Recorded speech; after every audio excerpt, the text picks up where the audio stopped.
नमस्कार, good news today देख रहे हैं आप। आपके साथ मैं हूं नवजोत रंधावा। आज बात करेंगे सोने और चांदी की, क्योंकि लगातार सोने और चांदी के दाम में गिरावट देखी जा रही। तो क्या ये सही समय है सोना और चांदी खरीदने का, या फिर अभी करना होगा? और इंतजार इसी पर करेंगे आज चर्चा। अगर आप शादी, त्योहार या फिर निवेश के लिए गहने बनाने के बारे में सोच रहे हैं, आपका कोई प्लान है सोना चांदी खरीदने का, तो अगला 1 घंटा आप जीएनटी पर रहिएगा, क्योंकि ये बहुत अहम है। आपके तमाम सवालों के जवाब हम आपको देंगे। बात हम सोने चांदी की करेंगे। सोने चांदी में देखा जाए तो आज सुबह गिरावट के साथ खुले हैं बाजार। हालांकि फिर थोड़ी रिकवरी जरूर हुई है, लेकिन सोने चांदी में पिछले 2 महीने की अगर बात की जाए तो हाई लेवल से अब तक सोना चांदी काफी गिर चुके हैं। चांदी तो करीब करीब आधी हो चुकी है। तो ऐसे में अब सवाल यही उठ रहा है कि क्या सोना 1 लाख के करीब पहुंचेगा? सोने और चांदी में गिरावट नॉन स्टॉप है, या फिर इस पर जल्द कोई फुल स्टॉप लगेगा? क्या ये आपके गहने खरीदने का सही समय है? इसी पर होगी अगले 1 घंटा चर्चा। हमारे साथ होंगे देश के बड़े मार्केट एक्सपर्ट्स, जिनसे हम राय भी लेंगे और जानेंगे कि क्या निवेश का भी ये सही समय है सोने और चांदी में या नहीं।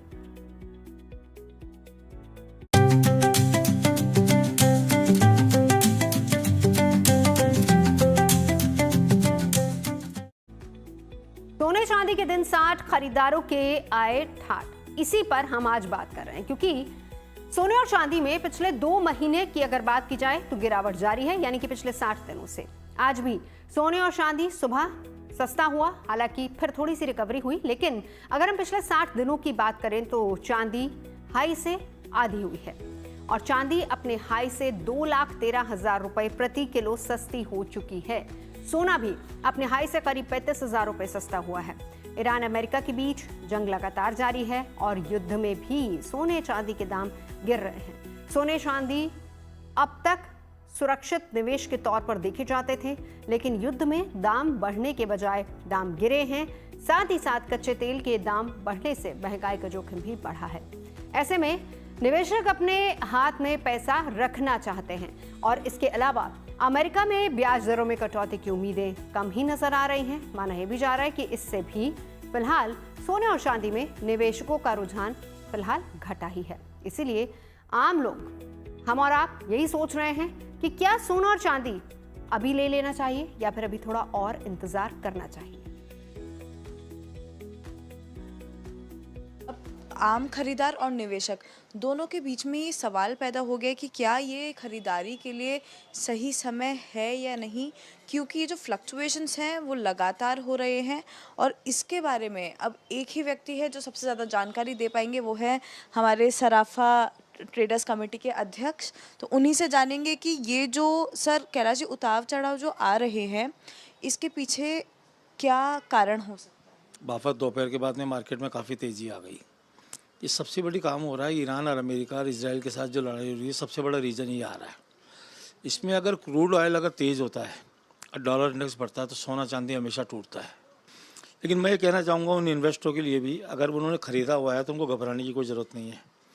अगर उनके पास गुंजाइश है तो धीरे धीरे जितना बाजार नीचे आए थोड़ा थोड़ा माल और ख़रीदे और उसको एवरेज बनाए और उसको कम भाव में एवरेज लेके आए। मैं समझता हूँ जुलाई अगस्त के आसपास उनको थोड़े अच्छे भाव देखने को मिल सकते हैं वापस, जो अपनी रिकवरी कर लेंगे। अगर थोड़ी अभी बाइंग कर लेंगे तो उनका घाटा कवर हो सकता है और वो अच्छे प्राइस के अंदर में वापस अपनी रकम को खोल सकते हैं सोना चांदी बेच करके। तो आप हमें बताइए कि अभी किसके लिए ये राइट टाइम है परचेजिंग के लिए? क्या जो आम खरीदार हैं उनको और वेट करना चाहिए या अभी वो खरीदारी कर सकते हैं? देखिए, मैंने पिछले साल कहा था सोना करीबन 90,000 रुपये आ रहा था, तब हमारे पास इंक्वायरी जाती थी कि सोना काफ़ी बढ़ गया, हमारी शादी हम सोना खरीदने किया। मैंने उनसे कहा था सही समय है, सोना खरीद लो, वापस पीछे की तरफ मुड़ के मत देखना। अगर आप अभी खरीद लोगे और बुकिंग करा दोगे, पैसा में नहीं खरीदना भी है तो प्योर गोल्ड खरीद के रख लो। आप जब आपको ज्वेलरी लेनी है उस समय उस गोल्ड को बेच के ज्वेलरी ले लेना है। तो काफ़ी लोगों ने मेरी बात मानी, तो सोना जब 1,35,000 हो गया था तब उन्होंने ज्वेलरी खरीदी, 90,000 का सोना खरीदा तो उनको बेनिफिट हो गया। और अभी की पोजीशन में ये स्थिति है आज की तारीख के अंदर में कि सोना जो चांदी है, जिस समय जिसको लेना है ना वो ले ले, कोई गलत भाव नहीं है। ये हो सकता है सोना में 5-10 हज़ार रुपये की मद्दी और आ जाए, हो सकता है नहीं भी आए। चांदी भी हो सकता है 15-20 हज़ार रुपये टूट जाए और नहीं भी टूटे। ये मार्केट जब तक अमेरिका ईरान का सेटलमेंट नहीं, कुछ रिजल्ट नहीं आएगा, तब तक मार्केट के बारे में कहना बहुत मुश्किल है कि किस मोड़ मार्केट मोड़ लेगा। हाँ, लेकिन अभी ये मार्केट स्थिर का मार्केट है अभी इस समय। इसमें मैं नहीं समझता इससे ज़्यादा कोई आगे ऊपर तेज़ी का मार्केट जाएगा, क्योंकि इस महीने में सोने की कटिंग भी है। तो मैं नहीं लगता समझ रहा हूँ कि मार्केट ज़्यादा ऊपर की ओर कोई जाएगा। अभी अगर कोई आम खरीदार खरीदना चाहे तो वो खरीद सकता है या फिर आने वाले दिनों में और गिरावट कुछ हो सकती है? तो मान लीजिए उनकी शादी अभी 4 महीने 6 महीने है, तो उनको उस समय ज्वेलरी खरीदनी है, तो मैं कहता हूँ थोड़ा थोड़ा गोल्ड खरीदना चालू कर देवे, प्योर गोल्ड खरीद के रख लेवे। मान लो उनको 200 ग्राम लेना तो 50 ग्राम गोल्ड अभी खरीद ले, फिर और मार्केट देख के 50 ग्राम खरीद ले, करके प्योर 24 कैरेट गोल्ड खरीद के रख ले। जिस समय वो ज्वेलरी लेंगे उस समय वो गोल्ड यूज में ले लेंगे, तो उनको वो बेनिफिट भी हो जाएगा और एवरेज भी मिल जाएगा। मान लो अभी आज जिस भाव से लेंगे, आप 5-7 दिन में देखिए वो नीचे बाजार आ जाता है, तो उस भाव में फिर 50 ग्राम खरीद लेंगे। हालांकि एक फ्लक्चुएशंस बहुत ज़्यादा हुए हैं वॉर की वजह से, बट अभी ये वो समय है जब जो आम खरीदार हैं अगर उनके फ्यूचर में उनको काम है सोने या चांदी से, तो अभी से वो इन्वेस्ट करना शुरू कर दे। चाहे वो प्योर गोल्ड थोड़े थोड़े अमाउंट में लेके रख लें, जिससे आने वाले समय में उनको फ़ायदा हो सकता है। तो इससे एक हमें इनडायरेक्ट हिंट भी मिली है कि आने वाले टाइम पे प्राइसेस बढ़ेंगे ही। अभी धीरे धीरे से इन्वेस्ट करना सही है। और साथ ही साथ में निवेशक जो हैं, पुराने निवेशकों के लिए भी है कि अभी ज़्यादा घबराने की बात नहीं है। धीरे धीरे करके उसको बैलेंस पर लेके आएंगे तो हो सकता है कि उनको ज़्यादा नुकसान ना हो। तो परेशानी की बात दोनों के लिए ही नहीं है। अभी चाहे तो जो खरीदार हैं, आम खरीदार हैं, वो धीरे धीरे करके वो अपना जो भी वो लेना चाह रहे हैं, चाहे वो सोना हो चाहे वो चांदी हो, वो एक साथ अभी ले सकते हैं। कैमरामैन निखिल के साथ rhythm Jain, good news today Jaipur. तो ये जयपुर के सराफा बाजार से रिदम मेरी सहयोगी हमें जानकारी दे रही थी और वहां पर सराफा व्यापारियों की राय क्या है वो आपने जान ली। लेकिन तमाम एक्सपर्ट इस वक्त हमारे साथ जुड़ चुके हैं। परिचय करा देती हूँ, योगेश सिंघल जी प्रेसिडेंट हैं all India Boolean and jeweller association से। योगेंद्र कपूर जी इकोनॉमिस्ट हमारे साथ मौजूद हैं। प्रोफेसर विवेक सिंह हैं इकोनॉमिस्ट और प्रोफेसर धीरेश कुलश्रेष्ठ हमारे साथ मार्केट एक्सपर्ट मौजूद है। सबसे पहले प्रोफेसर कुलश्रेष्ठ आप ही के पास आते हुए कारण क्या देखते हैं? सबसे पहले ये बताइए कि कमी लगातार हम देख रहे हैं सोने और चांदी की कीमतों में। अब सवाल यहाँ पर यही है कि क्या ये समय है, सही समय है, या थोड़ा और इंतजार कर लेना चाहिए? जी नवजोत जी, नमस्ते। बहुत अच्छा विषय है क्योंकि हम लोग देख रहे हैं कि ये ज्वलंत समस्या बनी हुई है। अगर मैं इसको इकोनॉमिक ड्राइवर्स के रूप में देखूं तो सोना और चांदी के लिए जो इकोनॉमिक ड्राइवर्स हैं वो जियो पॉलिटिकल नंबर 1, नंबर 2 डॉलर का फेज जिसको बोलते हैं ना, डॉलर का अप्स है डाउन्स है। Number 3 rate cut expectations by the central banks, तो वो हमें दिख नहीं रहे। और सेंट्रल बैंक बाइंग, ये चारों पिलर होते हैं जब सोना और चांदी को रेट्स को पूरे ग्लोबल लेवल पर तय करते हैं। अब जो जियोपॉलिटिकल की बात हो रही है नवजोत जी, उसमें ये स्पष्ट दिख रहा है कि अनरेस्ट दिख रहा है और अभी कोई ये कहने की पोजीशन में नहीं है कि युद्ध कब बंद होने वाला है या कब बंद होगा। तो जियोपॉलिटिकल डिसऑर्डर होने के कारण ये बिल्कुल तरीके से देखा जा रहा है कि डॉलर के प्राइसेस हाई हो रहे हैं। और जब डॉलर के प्राइस बढ़ते हैं, जैसा कि आपके इस कार्यक्रम की शुरुआत में एक्सपर्ट्स ने जयपुर से कहा कि जो डॉलर का प्राइसेस बढ़ रहा है, तो डॉलर का जब प्राइस बढ़ रहा है, अगर हम जो डॉलर के प्राइस को लास्ट एक महीने में देखें 30 दिन में, तो 4% से लेके 4.1%, 4.2% की बढ़त है। 91 से लगभग 94 के आसपास आ गया है डॉलर। यानी कि जब डॉलर इतना एक महीने में बढ़ रहा है और जियोपॉलिटिकल डायमेंशंस में हम जियोपॉलिटिकल इनस्टेबिलिटी देख पा रहे हैं, तब की स्थिति में और डॉलर के प्राइसेस के साथ साथ जियोपॉलिटिकल डिसऑर्डर प्लस साथ में रेट कट एक्सपेक्टेशंस, हम ये सोच रहे थे कि रेट के मतलब जो है ना इंटरेस्ट रेट या हमारा जो रेपो रेट है वो कट डाउन होगा और हमारी ईएमआईज घटेंगी, जो कि हमें लग रहा है कि कहीं मॉनेटरी पॉलिसीज में सेंट्रल बैंक्स, दुनिया के सेंट्रल बैंक्स अपने यहाँ पर महंगाई बढ़ने के कारण रेट कट को रोक दें या फिर उसको बढ़ा दें, मतलब रेपो रेट को बढ़ा देंगे। तो उससे क्या होगा कि ईएमआईज बढ़ेंगी, यानी इन्फ्लेशन फियर फैक्टर है। लास्ट है सेंट्रल बैंक की बाइंग। सेंट्रल बैंक ने और जगह फोकस कर दिया है सोने चांदी को खरीदने से। इससे क्या हुआ कि उसका जो रेट का जो कट डाउन है, मतलब खरीदार सेंट्रल बैंक नहीं बचा, जियोपॉलिटिकल डायमेंशंस में डिसऑर्डर आ गया, डॉलर के जो है ना, डॉलर का प्राइसेस हाई हुआ, इससे अदर करेंसीज डाउन हुई और एक बाइंग के अंदर जो बायर्स है, जो आम बायर्स है, उसके अंदर जो है ना एक फियर फैक्टर आ गया। और इस कारण से मुझे लगता है कि जो है ना ये स्थिति पैदा हो गई है। अब ये एक साइकोलॉजिकल लाइन हो गई है कि 1 लाख की ओर सोना जा रही जी। नहीं, मुझे नहीं लगता कि ये 1 लाख की ओर जाएगा।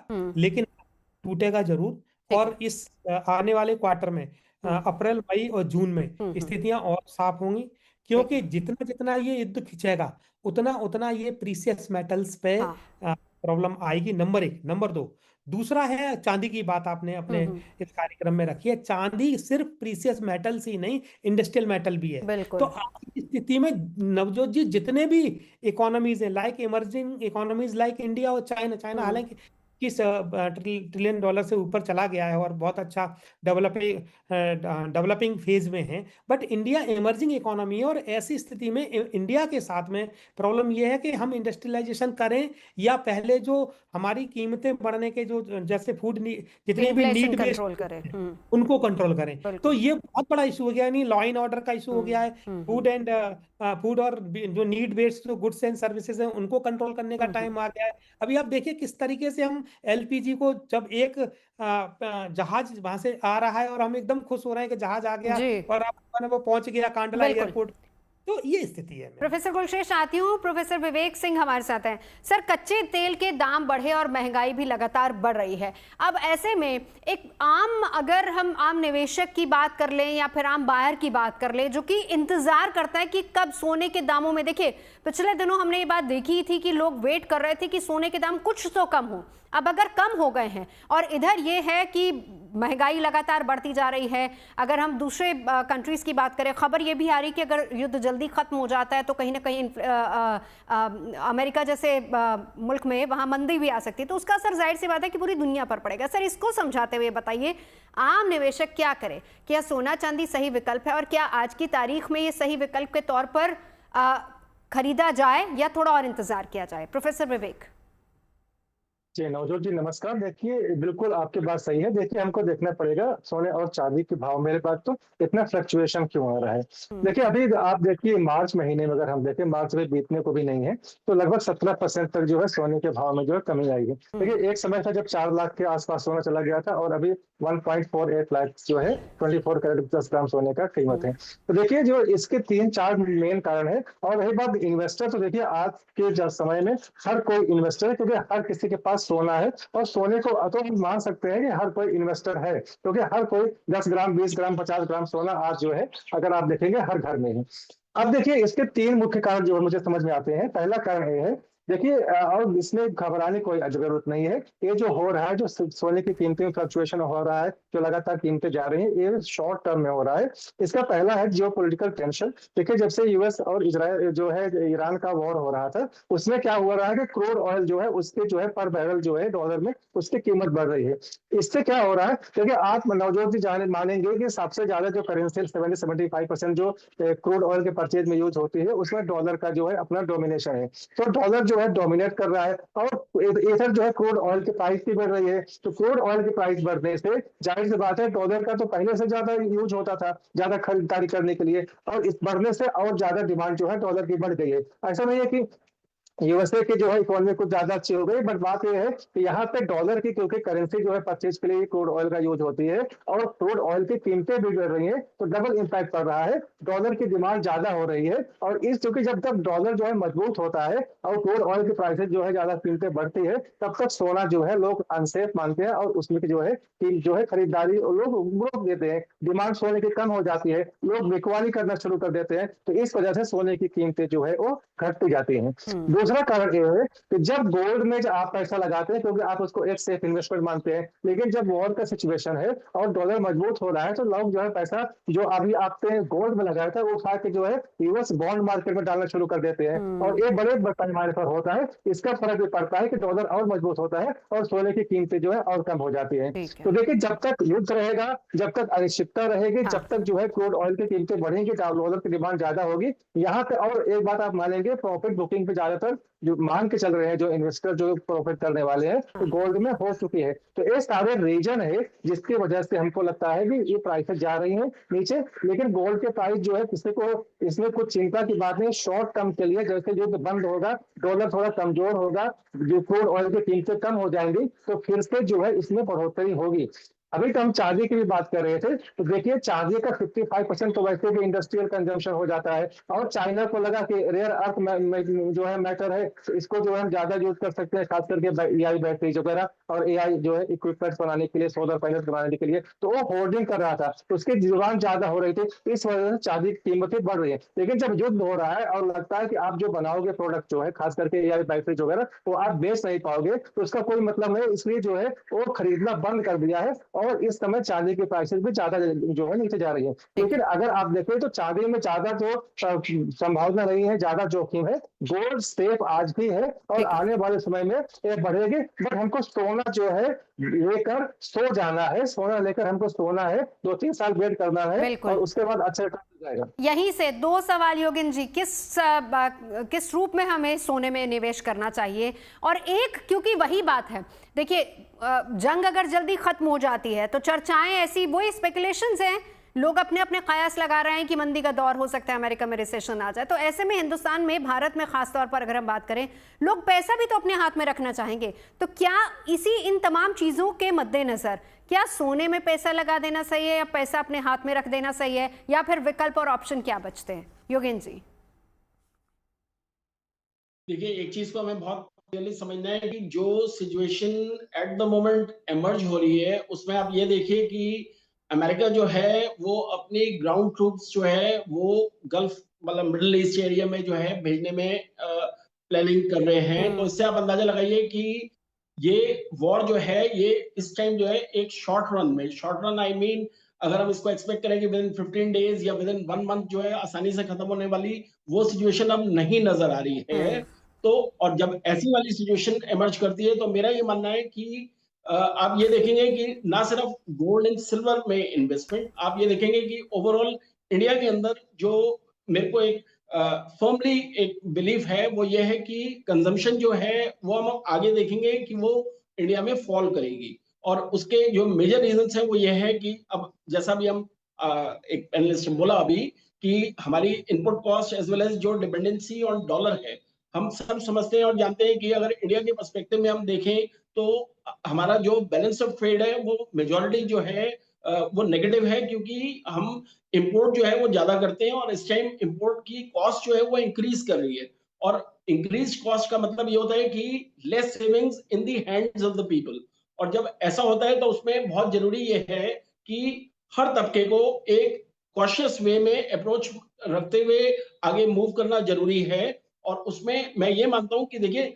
जहां तक शॉर्ट रन का सवाल है उसमें जो है बहुत जरूरी ये है कि उनको अपना पैसा जो है, क्योंकि देखिए उनके लिए इस टाइम एक जैसे कहते हैं कि रिटर्न ऑन इन्वेस्टमेंट जो है वो इतना इंपॉर्टेंट नहीं है जितना return of their own investment जो है एक क्रूशियल फैक्टर है शॉर्ट रन में। तो ऐसे में उनको अपनी अप्रोच जो है वो बैलेंस्ड रखनी पड़ेगी कि जिससे कि जो गोल्ड एंड सिल्वर में इन्वेस्टमेंट है उसमें वो अपने सेविंग के पोटेंशियल का मोर देन 1/4 जो है वो ना उसके अंदर इन्वेस्ट करें, और बाकी इन्वेस्टमेंट को वो डिवाइड करें अलग अलग एवेन्यू जिसमें रेगुलर रिटर्न्स भी होने आ रही हैं, जिससे कि कैश फ्लो उनके हैंड पे इंटैक्ट रहे। बिल्कुल, इसी पर आगे चर्चा करेंगे क्योंकि क्या आपको पोर्टफोलियो में चेंज भी करना चाहिए या नहीं, लेकिन उससे पहले सबसे बड़ी बात यह है कि आज की तारीख में भी क्या, योगेश सिंघल जी सवाल आप ही से है, सोना और चांदी सही ऑप्शन है निवेश का? किस फॉर्म में उसको खरीदा जाए? क्योंकि अभी थोड़ी देर पहले आप सुन रहे थे मेरी सहयोगी रिदम, उन्होंने बात की जयपुर में बुलियन एसोसिएशन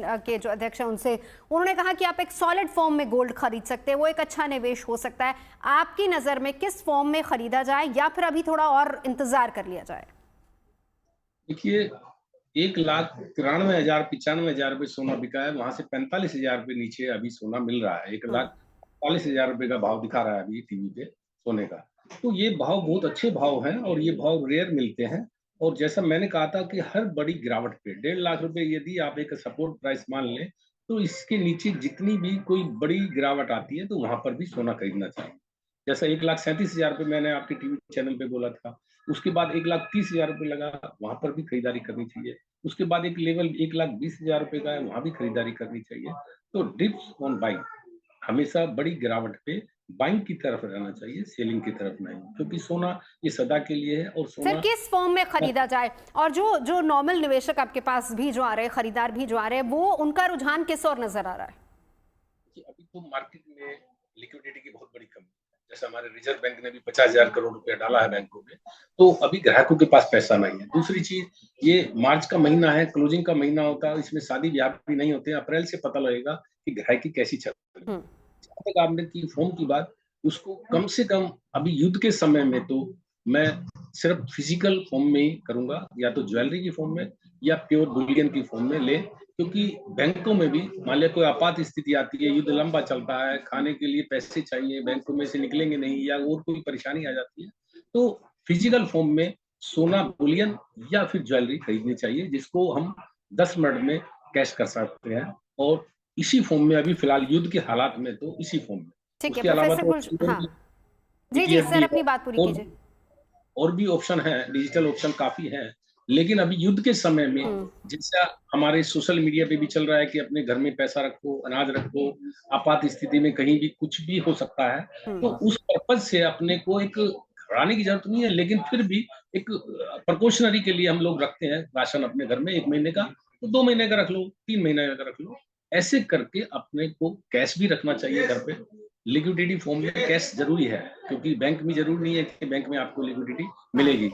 पीछे सुनने में आ रहा था कि बैंकों में भी क्राइसिस हो सकता है कैश का, तो अपने हाथ में, और सोना तो एक कैश ही है, बिल्कुल सोने को भी।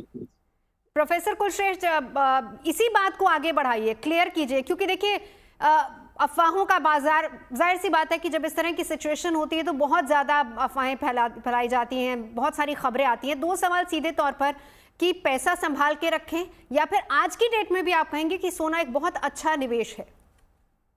बहुत अच्छा प्रश्न है। देखिए, सभी लगभग एक्सपर्ट्स ने, नवजोत जी, एक ही बात कही है कि ये पैनिक बाइंग का टाइम तो नहीं है। लेकिन चूंकि युद्ध है तो पैनिक बाइंग हो रही है, और पैनिक बाइंग जब होती है तो किसकी हो रही है? डॉलर की हो रही है, और वो गोल्ड से हटा। और इसलिए नियर टर्म में, अगर फ्यूचर प्रोडिक्शंस की बात करें, तो नियर टर्म में ये फुल स्टॉप नहीं कह सकते हम इसको, पॉज आफ्टर रैली। ये शॉर्ट टर्म है। जैसा मैंने कहा ना, अप्रैल मई जून, यानी कि जो फर्स्ट क्वार्टर आएगा, Q1 आएगा, उस Q1 के बाद इसके इम्पैक्ट देखेंगे, जो कि विश्व भर में दिख रहे हैं। देखिए, हमारे यहाँ पर क्या है, फिस्कल जो प्रूडेंस किया है गवर्नमेंट ऑफ इंडिया ने अभी, अगर हम देखें कि 10 रुपए लगभग पेट्रोल पे घटाए हैं, और जो उस पर जो ड्यूटीज हैं और वो 0 कर दिया डीजल पे। तो बेसिकली कर क्या रही है गवर्नमेंट? गवर्नमेंट चाह रही है कि किसी भी तरीके से जो यहाँ की इंडस्ट्री, जो कंपनीज हैं, खासतौर से जो ऑयल कंपनीज हैं, वो अपने प्राइस हाइक्स ना करें ताकि इन्फ्लेशन कंट्रोल हो सके। तो basically it's a management of fiscal prudence in the markets. Government intervention हो चुका है, एस्मा के तहत भी हुआ, पहले हमने देखा कि खाने वाले सिलेंडर्स के लिए। लेकिन ये भी सच है कि कॉमर्शियल सिलेंडर्स की आज भी इश्यूज हैं, यानी कि ये केवल टाइम जो हम लोग देख रहे हैं, ये पैनिक का टाइम है। बट अगर इसको हम लोग कहें कि स्टैगर्ड मार्केटिंग या स्टैगर्ड इन्वेस्टमेंट के रूप में देखा जाए, जैसे अगर कोई अक्टूबर नवंबर में किसी के यहाँ मैरिज है, जो मैरिज का समय होता है, जो शादियों का सीजन होता है भारत में, तो वो पार्ट कर ले अपने, जैसा कि आपके कार्यक्रम में शुरुआत में कहा कि 200 ग्राम लेना है तो 50-50 ग्राम कर ले, क्योंकि ये एक बहुत अच्छा टाइम है। और प्रेडिक्शंस ये है कि इस समय पर ये देख के लग रहा है कि फिर और नीचे अभी गोल्ड जाएगा, और निश्चित रूप से इसलिए जाएगा मैडम कि चांदी भी लगभग नीचे इसलिए और जाएगी, गोल्ड से ज्यादा चांदी जाएगी। लेकिन अगर दोनों का कंपैरिजन करें तो सोना हमेशा सेफ हेवन है, उसमें इन्वेस्टमेंट करना ठीक है। चांदी क्यों नीचे जाएगी, उसका रीजन है, कहीं भी इंडस्ट्रियलाइजेशन में हमारे बहुत सारे प्रोजेक्ट्स अभी रेडी टू मूव हैं भारत के अंदर। AI का हमारे यहाँ विशाखापट्टनम में डिक्लेयर हुआ है कि बनना है, बट क्योंकि वहां चांदी यूज होती है, सोलर में, इलेक्ट्रॉनिक्स में, EV रिलेटेड इंडस्ट्री यूज में, वो एक्स्ट्रा पुश देती है चांदी की खरीद को, जो कि हमें दिख नहीं रहा कि एक्स्ट्रा पुश होगा। तो चांदी के रेट अभी और डाउन जाएंगे, लेकिन सोना मुझे लगता है 10-15 हजार, 10,000। हाँ ठीक है, इसी बात को, हाँ सर एक सेकंड ब्रेक लेना है, लेकिन उससे पहले प्रोफेसर विवेक की एक राय जान लेना चाहूंगी। सर जल्दी से बताइए, क्योंकि खबर और जो हम भी ये लगातार सवाल उठा ही रहे हैं कि क्या सोना 1 लाख से नीचे भी जाएगा। कुछ जानकार ये भी कह रहे हैं कि थोड़ा और करेक्शन होगा, जिसमें 1000 से 15,000 की बात। हाँ जी प्रोफेसर विवेक, आप ही से सवाल है मेरा। जी, आपकी आवाज पूरी नहीं आई नवजोत जी, लेकिन जहां तक मैं समझा हूँ, देखिए 2 चीजें हैं। पहली बात तो मैं इन्वेस्टमेंट ऑप्शन के में आता हूँ, लेकिन अभी जो सोशल मीडिया पे और जो है जगह जो अफवाहें फैल रही हैं, उस पे बिल्कुल ध्यान नहीं देना, ऐसा कुछ नहीं है। यहाँ पे जो है देश जो है बिल्कुल कोई चीज़ की कमी नहीं है, कोई जो है सिचुएशन खराब होने वाली नहीं है, कोई आपको अफरा-तफरी करने की कोई ज़रूरत नहीं है, बिल्कुल सब सेफ है, कोई टेंशन की बात नहीं है। ये जो है बिल्कुल अफवाहों पे हमको ध्यान नहीं देना है। यहाँ पे जो है प्रॉब्लम थोड़ी बहुत तो आती है, जब युद्ध चल रहा है, थोड़ी बहुत प्रॉब्लम आती है, लेकिन ऐसा कोई प्रॉब्लम आने वाली नहीं है, ना किसी बैंकिंग सेक्टर में, ना कैश की, ना किसी की कोई प्रॉब्लम आने वाली है नहीं। तो रही बात जो है, अभी देखिए मैं आपके सामने केवल 2 उदाहरण दूँगा। देखिए दुनिया के जितने सेंट्रल बैंक्स हैं, अगर आप देखें पिछले सालों में उन्होंने 1 लाख टन से ज़्यादा सोने का जो है उन्होंने खरीदा है। तो ज़ाहिर-सी बात है, अगर सेंट्रल बैंक हर देश की खरीद रही है, इसका मतलब है कुछ सोच समझ के खरीद रही है। और अगर आप देखें ना 15-20 साल लगभग 2 लाख 2040 तक सोने का जो स्टॉक है, जो अब बचा है 80-85 हजार टन, वो खत्म हो जाएगा। तो एक तो सोना लिमिटेड है, दूसरा सेंट्रल बैंक हर देश की खरीद रही है। इसका मतलब ये है कि सोना जो है सेफ है, हम लोगों को सोने में इन्वेस्टमेंट कर सकते हैं। लेकिन मैं फिर कहूंगा एक डिस्क्लेमर लगा के, आप 15-20% आपके जो भी पैसा है उसका आप सोने में लगा सकते हैं। जो लोग सोच रहे थे ना कि हम सोने को नहीं खरीद पाए, सोना महंगा हो गया, तो एक अच्छा नहीं, आपके पास क्या 1 लाख के आसपास पहुंचेगा सर?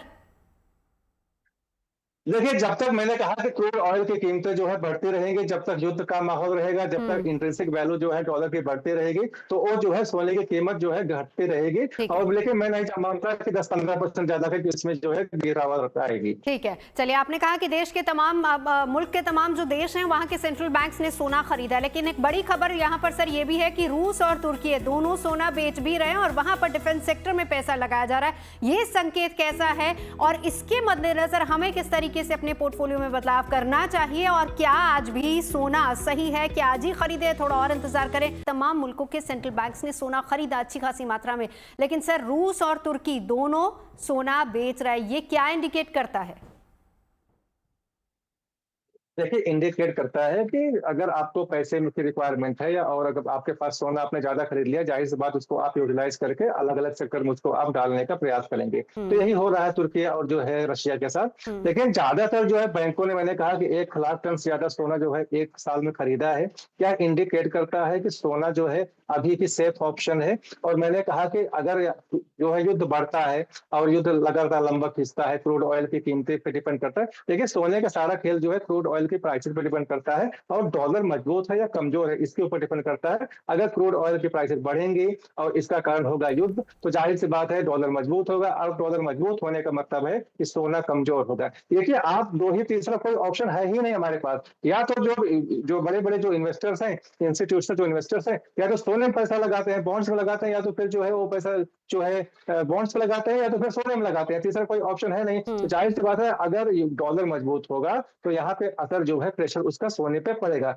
लेकिन मैंने कहा कि ज्यादा लंबे समय तक नहीं खींचने वाला है, और 10-15% से ज्यादा मुझे नहीं लगता कि इस पे असर पड़ेगा सोने की कीमतों पर। लेकिन हाँ, आपने कहा इन्वेस्टर, देखिए इन्वेस्टर और ट्रेडर में डिफरेंस होता है। इन्वेस्टमेंट अगर आपने एक ऑप्शन के रूप में, सोना आज भी सेफ है, और अगर आपने नहीं परचेज किया तो आप खरीद सकते हैं। लेकिन मैं फिर कहूंगा कि आप 10-15-20% के एक जो है क्राइटेरिया के अंदर ही आप खरीदे, क्योंकि ज्यादा इन्वेस्टमेंट में लगाना जो है सोने में ठीक नहीं है। हाँ। अगर अलग अलग पोर्टफोलियो में आप लगा सकते हैं, बट 15-20% आप लगा सकते हैं। लेकिन मैंने कहा कि आपको सोना लेकर सोना है, उसके बाद आपको गारंटी इस पर सर आगे बात करते हैं। लेकिन प्रोफेसर कुलश्रेष्ठ, एक छोटा सा जवाब आपका, क्योंकि फिर दोनों खास मेहमान हैं, उनसे आगे चर्चा को बढ़ाना है। जो संकेत मिल रहा है, जैसे रूस और तुर्की, देखा जाए तो वो डिफेंस सेक्टर में सोना बेच रहा है और वहां पर ज्यादा निवेश हो रहा है, ये संकेत ये क्या इंडिकेट करता है? देखिए मैडम, तुर्की खुद जो है ना मिडिल ईस्ट में एक अपने आप में नाटो कंट्रीज है। और आप ये देखिए कि जिस तरीके से ईरान ने यूएस सपोर्टेड जितनी कंट्रीज है, अगर जियो पॉलिटिक्स को समझे तो सबको परेशान करके रखा है। तो मुझे ये लगता है कि उसने अपना जो गोल्ड रिजर्व्स है उसको निकाल के वो इन्वेस्टमेंट कर रहे हैं। आज जैसा कि रिपोर्ट्स भी हैं और हम लोग पढ़ भी रहे हैं और उसको समझ भी रहे हैं कि वो इन्वेस्ट कर रहे हैं कहाँ पर, आपके जो है ना बाहर सिचुएशन को देखते हुए, खतरे को देखते हुए डिफेंस सेक्टर्स में। तो ये उनकी अपनी स्ट्रेटजी है। खासतौर से रशिया को भी 2-3 साल के आसपास लगभग जो है ना यूक्रेन के साथ कॉन्फ्लिक्ट में हो गया है, तो वो एक रीजन है। बाद बाकी भारत के लिए हमको क्या करना चाहिए, भारत की डिप्लोमेसी नो डाउट दुनिया के वर्ल्ड के किसी भी देश में, नवजोत जी आज चले जाइए वहाँ इन्फ्लेशन है, हाई रिस्क है, पेट्रोल के दाम बढ़े हैं, सब कुछ हुआ है भारत में, अभी उसको कंट्रोल किया गया है, इंटरवेंशन है गवर्नमेंट का। हाँ, ये समय इन्वेस्टमेंट बाइंग का बिल्कुल मतलब जो है ना, मैं कह सकता हूँ लॉन्ग टर्म में है, लेकिन शॉर्ट टर्म में नहीं है। ठीक है। और अगर किसी को नीड बेस्ड ज्वेलरी बाइंग का समय है तो वो हाँ। ले सकता है, वो भी तब ठीक है। जबकि, और मैंने जैसे कहा ना, स्टैगर्ड बाइंग क्या है कि उसको ये देख ले कि हमें अप्रैल का महीने से हमें मान लो अक्टूबर नवंबर में गोल्ड की नीड है, तो वो अभी से प्लान कर ले कि मुझे लगता है कि 10-15% अभी और नीचे जाना ठीक है। चाहिए। उसका रीजन ये है, नवजोत जी मैं बात पूरी कर लूं, उसका रीजन ये है, ये ट्रेंड अभी भी जो है ना, रेट थोड़े सॉफ्ट हुए हैं, लेकिन ट्रेड अभी भी लॉन्ग टर्म बुलिश का है, हाँ। जो मैं ये बोलना चाहूंगा। ठीक है सर, ठीक है। योगेश सिंघल जी, आपके पास आते हुए, क्योंकि जब कीमतें गिरती है ना, देखिए वही शुरुआत में हमने इस बात का जिक्र भी किया था कि लोग इंतजार करते हैं कि सोना थोड़ा तो गिरे, फिर उसके बाद हम खरीद लें, और जब थोड़ी सी कीमतें गिरती हैं तो एक तरीके से ज्यादा बाइंग भी होती है। क्या सलाह देंगे ऐसे लोगों को, क्या पैनिक बाइंग से बचना चाहिए? बिल्कुल, मैंने पहले भी बोला था, पैनिक बाइंग और पैनिक सेलिंग। जिन लोगों ने 4 लाख रुपए में चांदी खरीदी है, उनको भी धैर्य के साथ में बैठना चाहिए। उनके भाव भी कहीं ना कहीं लौटेंगे, ऐसा नहीं है कि नहीं लौटेंगे। जिन्होंने 1,93,000 में सोना खरीदा है, उनको भी धैर्य के साथ में उस सोने को बना के रखना चाहिए। उन्होंने सोना खरीदा है तो सट्टा नहीं खेला है। दूसरी बात, आप ये देखिए तेजी आई क्यों थी? सेंट्रल बैंकों की बाइंग थी, डॉलर से डिपेंडेंसी कम हो रही थी, डी डॉलराइजेशन के कारण से ये तेजी आई थी। अभी आपने बताया रूस ने 25 टन सोना बेचा है, तभी धड़ाम धड़ाम धड़ाम धड़ाम 10-15% ये एकदम से गिर गए। 25 टन बिल्कुल छोटी सी एक क्वांटिटी है। यदि और देश भी कल को ईरान बेचता है या अमेरिका बेचता है या टर्की बेचता है, टर्की की भी बात आ रही है, पोलैंड ने भी अपने यहाँ पर मतलब कोशिश की है कि हम बेचें इसको, वो अपने संसद में रख रहे हैं इस बात को। तो ये सोना कुल मिला के जो खरीदा गया है, वो आपात स्थिति में कहीं ना कहीं बिकेगा, और जैसे ही बिकेगा तो सोने में नरमी आएगी। तो नरमी की भी एक लिमिट है, कहाँ तक जाएगा? जैसे सोशल मीडिया पे चल रहा है कि 1 लाख के अंदर चला जाएगा, कोई कह रहा है 50,000 में चला जाएगा। इतनी नहीं मट्टी खराब होगी। हाँ, ये जरूर है, 1.25 लाख रुपए आ गया, 1,10,000 आ गया, 1,15,000 आ गया। मैंने पहले भी आपको लेवल दिए थे कि 1,30,000 रुपए का ये आ चुका है। अभी 1,20,000 25,000 रुपए का है, वहां खरीदारी करके चलना चाहिए, क्योंकि सोना 1.5 लाख रुपए का भाव हर वक्त मिलेगा। भले ही 1 लाख रुपए का सोना आ जाएगा, तो भी 1.5 लाख रुपए का एक एवरेज लेवल है, सपोर्ट लेवल है, वहां पर सोना जाएगा ही जाएगा। जैसे अभी पीछे 1,70,000 गया था, 1,37,000 लगा के, अभी 1,50,000 पे घूम रहा है, 1,30,000 लगा के। तो हमेशा सोने में नीचे की बाइंग ना सोचें, जो भी नई गिरावट आए, अभी 1,30,000 है, यहाँ खरीदिए, उसके नीचे और भी आता है तो वहां भी खरीदिए और खरीद के बैठ जाइए। बहुत ज्यादा चिंता, बहुत ज्यादा तेजी मत देखिए। अभी हाँ। फिलहाल में जो तेजी आई थी, पहले लगातार रोजाना चांदी सोने के दाम रोजाना बढ़ रहे थे, तो उस तेजी से बाहर निकलिए। अभी एक बाजार को सेटल होने दीजिए। बाजार में अभी नरमी का रुख बना हुआ है। अगर किसी और देश ने, टर्की नहीं, अगर बेचने के लिए निकाल दिया सोना, ठीक तो हो सकता है कि 10-20% भाव गिर जाए, तो वहां पर बाइंग अपॉर्चुनिटी रखनी चाहिए। अपनी ठीक है। लिक्विडिटी को वहां पर कैश सोने में कन्वर्ट करना चाहिए। यानी कि पैनिक ज्यादा नहीं करना चाहिए। योगेन जी, चांदी की इंडस्ट्री डिमांड पर युद्ध का असर कितना पड़ा है?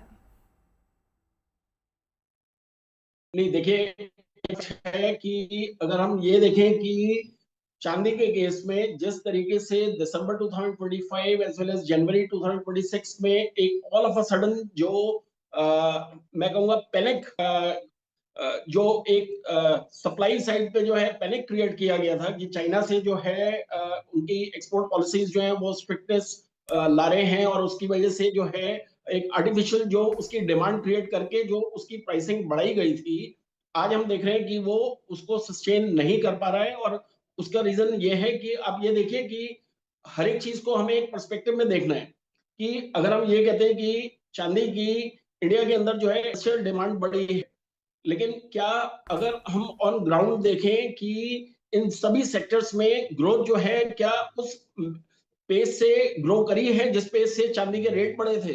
तो पॉइंट इज कि आपके सामने ही वो चीज निकल के आएगी कि जब किसी भी इंडस्ट्री के अंदर आपकी इनपुट कॉस्ट जो है एक बियॉन्ड अ पॉइंट अगर बढ़ जाती है, तो फिर वो एक मेंटेनेबल नहीं रहता है उसके अंदर जो आगे डिमांड है। और इन दिस पर्सपेक्टिव मैं ये मानता हूं कि अभी हम ये देखेंगे कि आने वाले समय में मुझे ये लगता है कि जो ईवी इंडस्ट्री रिलेटेड जो डिमांड है फैक्टर, वो जो है आप ये देखेंगे कि वो अभी जिस पेस से इन द पास्ट ग्रोथ उसके अंदर थी, वो अब जो है कंट्री के अंदर अभी थमेगी, और उसमें जो है हम ये देखेंगे कि अभी उस पेस से वो नहीं ग्रो करेगी, स्पेसिफिकली इन 2026। जब तक ये वॉर लाइक सिनेरियो अगर जो हम देख रहे हैं कि कंट्रीज के बीच में शुरू होके रशिया से आज जो है कई देशों के उसमें इन्वॉल्वमेंट हो गए हैं, और वो रोकने की बजाय जो है वो उल्टा स्प्रेड कर।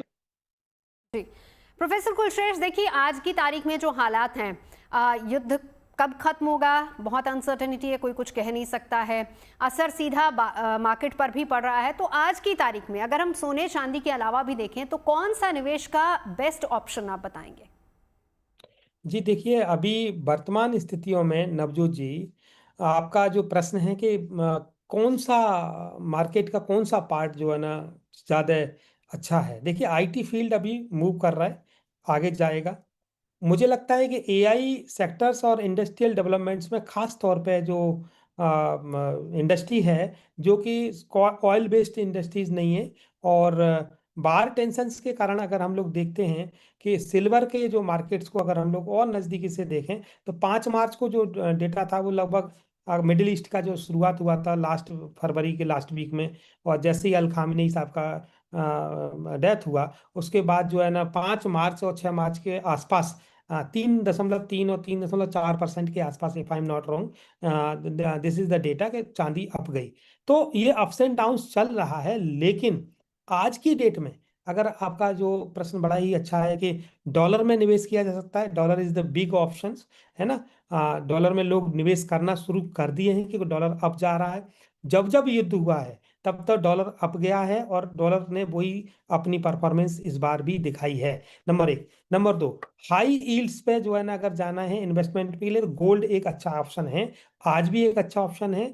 थोड़ा सा और वेट कर लिया जाए, जैसा कि मैंने आपके पहले के प्रोग्राम्स में भी कहा है, मिनिमम जो है ना 1 वीक या 15 डेज में और स्थितियां साफ होंगी और सोना और थोड़ा बहुत करेक्शन में आएगा। तो मुझे लगता है आज भी अच्छा समय है और आने वाले 15 दिन के बाद भी सोना एक अच्छा समय है। लेकिन ये भी सच है, ये मैं बिल्कुल आपके चैनल के माध्यम से दर्शकों से अपील करना चाहूंगा, अर्ज करना चाहूंगा और कहना चाहूंगा, ये भी मैं आपसे डिक्लेयर कर रहा हूं कि ये आने वाले टाइम में अप होगा। लेकिन ये कब होगा? जब ये जियोपॉलिटिकल टेंशन सेट हो जाए, और उस सेट होने में मिनिमम 1 क्वार्टर लगेगा, क्योंकि अभी भी ये लग नहीं रहा है कि ये युद्ध कब तक चलेगा। अभी ऐसा सुनने में आ रहा है कि 15 दिन 20 दिन अभी ईरान झुकने को तो राजी नहीं है। तो स्टेट ऑफ हॉर्मुज और भी कंडीशंस हैं, क्योंकि पूरा का पूरा मिडिल ईस्ट, अगर हम लोग गल्फ कंट्रीज को देखें, वो नए तरीके के एक ऑर्डर की तरफ जा रहे हैं। अब वो सोच रहे हैं कि यूएस के साथ रिलेशन बनेंगे तो रसिया से बात करना शुरू कर दिया है, जो सऊदीया के जो प्रिंस हैं उन्होंने। तो मुझे ये कहने में कोई गुरेज नहीं है कि एक रियल इस्टेट, आज देखिए अगर नवजोत जी, सऊदी अरब और दुबई का का पूरा जो मार्केट था, जो पूरा का पूरा इन्वेस्टमेंट था, वो रियल इस्टेट में था। तो आज रियल इस्टेट कोलैप्स हो गया वहां पर, क्योंकि वो इसी बात पे बेच रहे थे कि Dubai is the safe haven for real estate. कोई भी जाए दुनिया का किसी भी कंट्री का आए और वहां पे सब सुरक्षित हैं। तो आज जो ईरान ने जो किया है, और ईरान ने एक समीकरण पैदा कर दिया है, खास तौर पे ईरान तो तुर्की से भी कह रहा है कि अगर आप हमारे साथ खड़े नहीं हुए तो हम तुर्की ने क्या किया, अपना गोल्ड बेचना शुरू कर दिया। तो इंटरनेशनल रिलेशंस में वर्तमान समय में डॉलर एक अच्छा ऑप्शन है जिसमें निवेश किया जाए। और गोल्ड में भी अगर करना है तो आप जो है ना गोल्ड में बिस्किट्स में करें, ना कि आप ज्वेलरी जो उसमें मेकिंग चार्ज वगैरह भी बचते हैं, और सीधा का सीधा उसका आपको बेनिफिट मिलेगा। तो ये दो एक माध्यम है। और सिल्वर अप होगी, सिल्वर अप तब होगी जब इंडस्ट्रियलाइजेशन का रिसाइकिल और रिकवरी शुरू होगा। और उसमें इंडिया, जैसा कि मैंने कहा, इमर्जिंग इकोनॉमीज हैं। ब्रिक्स चाहता था मैडम, हम लोग अगर और पीछे जाएं, पेट्रो डॉलर सिस्टम को देखें और पढ़ें, अगर हिस्ट्री को देखते हैं तो उसमें हमें समझ में आएगा कि ये हम बेसिकली लड़ाई ही बैटल गोल्ड की है, यानी कि क्रूड ऑयल की लड़ाई है। और इसमें क्रूड ऑयल को हथियाने की, देखिए बेसिकली क्या किया है यूएस ने, यहाँ पे हमें समझना पड़ेगा, क्योंकि मैं आईआर का बंदा हूँ, इकोनॉमिक्स को हम लोग पढ़ते हैं पढ़ाते हैं। देखिए, अगर हम इसको नज़दीकी से देखें तो चाइना लीड ले रहा था। जी। Brazil, Russia, India, China and South Africa ये लीड ले रहे थे कि हम डी डॉलर के मतलब डॉलर के अगेंस्ट में कोई करेंसी एक तैयार करें, और वो करेंसी बनाने वाले थे और उस पर ये लोग बैठक कर रहे थे। आपको संघाई समिट में, ये एससीओ समिट में इन्होंने डिक्लेयर भी कर लिया था कि हम लोग ये करने जा रहे हैं। तो अमेरिका ने बेसिकली क्या किया, दो जगह जिसको कहते हैं ना बाह को मरोड़ना, है ना, जो डिप्लोमेसी में, पहला वेनेजुएला के साथ कर दिया और दूसरा इन्होंने ईरान को कर दिया, क्योंकि चाइना के ये दोनों ही क्रूड ऑयल सप्लायर थे और उन दोनों को ही उसने तोड़ा है। तो कहने का मतलब ये है कि ये जियोपॉलिटिकल टेंशन हमें दिख रही है, हम लोग अपनी नजर से देख रहे हैं, but it is also the campaign of मागा फॉर ट्रम्प, क्योंकि ये मेक अमेरिका ग्रेट अगेन के तहत जा रहे हैं। बट इसके साथ साथ एक बात और जोड़ दूं, ये मिस कैलकुलेशन है, खास तौर पे जो इंटेलिजेंस एजेंसीज हैं, खास तौर पे यूएस की और इजराइल की, उनको ये पता नहीं था कि ये सोच रहे थे कि हम विद इन 1 वीक और विद इन 2 वीक्स तो इसको क्लोज कर देंगे। बट ईरान 500 मीटर तक जी। नवजोत 500 मीटर तक उन्होंने मिसाइल की जो है ना सिटी बनाई हुई है, और उस मिसाइल आज तक कोई बम ही नहीं है इनके पास। ठीक जो लास्ट बम बचता है उसका मैं नाम नहीं लेना चाहता क्योंकि वो ह्यूमनिटी के खिलाफ है, आप जानते हैं कि हाँ। वहां तक इशारा आ रहा है। तो वो जो है ना 500 मीटर तक की जो मिसाइल को अगर खत्म करना है, आज पूरा इजराइल खतरे में, इजराइल का अस्तित्व खतरे में आ गया है मैडम। बिल्कुल। ईरान रुकने को राजी नहीं है। तो कहने का इन्वेस्टमेंट में जो अगर हम देखें इतनी टेंशन के बाद, तो डॉलर एक ऑप्शन है, ठीक है। दूसरा हम जो है ना पूरा जो हाँ। गोल्ड में ले सकते हैं, तो हम लोग जो है ना बिस्किट्स में डाल बिल्कुल। सकते हैं। जी जी कपूर जी। देखिए, मैं एक चीज जरूर शेयर करना चाहूंगा कि एक एरिया जो है, जो मैंने एक फील किया है कि जो जनरली हमेशा निग्लेक्टेड रहता है, चाहे वो एक हम इंडिविजुअल के पर्सपेक्टिव से देखें या एक कॉर्पोरेट्स के हिसाब से, वो ये है कि इंडिविजुअल्स को, मेरे हिसाब से ये वो समय भी है कि जो चेंजिंग टाइम्स के साथ उनको अपने स्किल डेवलपमेंट के ऊपर जो है स्पेंड करना चाहिए, जो एक लोग जो है जिस एरिया को नजरअंदाज करके चलते हैं। At the same time India के पॉइंट ऑफ व्यू से ये वो टाइम है कि अगर आप अपने रिसर्च एंड डेवलपमेंट के ऊपर एक्सपेंडिचर नहीं करेंगे, तो आप जो है आने वाले टाइम में जो है अपने आप को ना तो एक सक्षम बना पाएंगे कि आप जो है कंपटीशन को फेस कर पाएंगे, और आपकी ग्रोथ भी अफेक्ट। चलिए प्रोफेसर विवेक, अब आपसे जानना चाहूंगी, ये तमाम सवालों और जो सिचुएशन है उसको देखते हुए, जंग चले, खत्म हो, कब खत्म होगी कोई कुछ कह नहीं सकता, ऐसे में क्या हमें अपने पोर्टफोलियो में कुछ बदलाव करना चाहिए? हाँ तो कहाँ, किस तरीके से? ये बिल्कुल पोर्टफोलियो में बदलाव करने की आवश्यकता है, क्योंकि जिस तरीके से माहौल है, जियोपॉलिटिकल टेंशन है, उसको देखते हुए आपको पोर्टफोलियो पे ध्यान देना पड़ेगा। रही बात जो है कौन सा निवेश जो है सुरक्षित है, तो मैं बिल्कुल जो है स्पष्ट रूप से कहना चाहूंगा कि सोने की चमक अभी भी बरकरार है। आप सोने में अगर, लेकिन मैं फिर से कह रहा हूँ, आप सोच समझ के बहुत कम जो है 10 से 30% के पोर्टफोलियो जो है एलोकेशन है, उसमें आप सोने में कर सकती है। लॉन्ग टर्म में सोने में इन्वेस्टमेंट आपको अच्छा मिलेगा, और जहां तक हो सके चांदी को आप अवॉइड करिए। बिल्कुल। प्रोफेसर कुलश्रेष्ठ, इस पर आप कुछ कहना चाहेंगे? जी बिल्कुल। पोर्टफोलियो चेंज पे। बिल्कुल पोर्टफोलियो के लिए देखिए, जो अभी इंडिया के अंदर जो हमें दिख रहा है, और इंडिया में जो हमें सेक्टर सबसे ज्यादा दिख रहा है वो आईटी सेक्टर से बढ़ता हुआ दिख रहा है, ठीक है। जिसकी प्रेडिक्शंस की है। प्लस रियल एस्टेट आएगा, अभी डाउन है, तो करेक्शन का समय वहां पे भी है, क्योंकि लोगों को ये लग रहा है कि ये पता नहीं कितने दिन चलेगा। हम लोग मतलब जिसको कहते हैं ना कि ये होर्डिंग्स की लग गया है कि जैसा कि हमारे सिंगल साहब ने भी कहा कि आप इसमें सिलेंडर्स रख लीजिए, इसमें खाने की चीजें रख लीजिए, ये इकट्ठा कर लीजिए, जैसा कि 2016 में जो डिमोनेटाइजेशन के टाइम पे देखने को मिला। तो वो चीज में नहीं जाना है, क्योंकि जीएनटी एक जिम्मेदार चैनल है और राष्ट्रीय स्तर का चैनल है, तो इसके माध्यम से अपील करना चाहेंगे कि वो पैनिक में ना जाएं और बेमतलब ये अफवाह बहुत क्रिएट। इंपॉर्टेंट सर, वक्त की कमी, पैनिक में ना जाएं, और बहुत अच्छी बात आप सबने कही कि अफवाहों पर ध्यान ना दें, और इसीलिए हम सही खबर आप तक लेकर आते हैं। एक आखिरी कमेंट योगेश सिंघल जी आपकी तरफ से।